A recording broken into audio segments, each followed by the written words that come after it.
Ito na po yung update ng ating talong dito.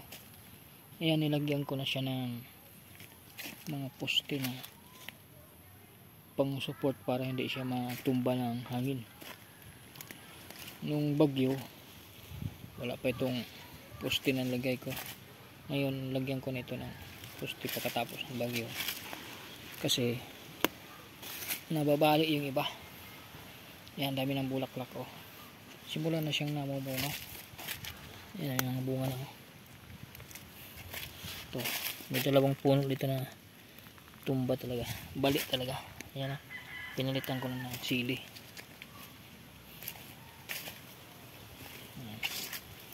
Tatlong row lang itong aking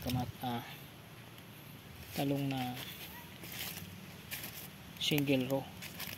Yung huli ko na tanim, yan may bunga na, malaki na. Ayan, may malaki na bunga. Yan.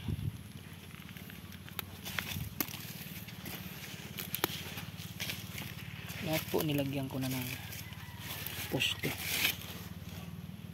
Tama pa rin ang shoot borer. Ayan, may bunga na.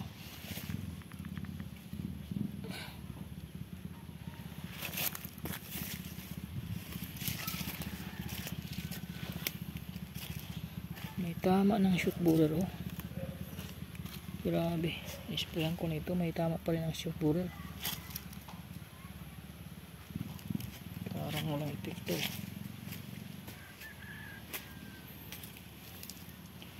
Ayan, may bunga na.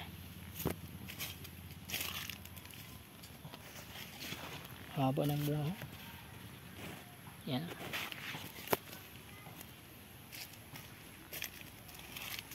Merong tatlong bunga na yung isang puno. Yan. Ito may laki. Malaki.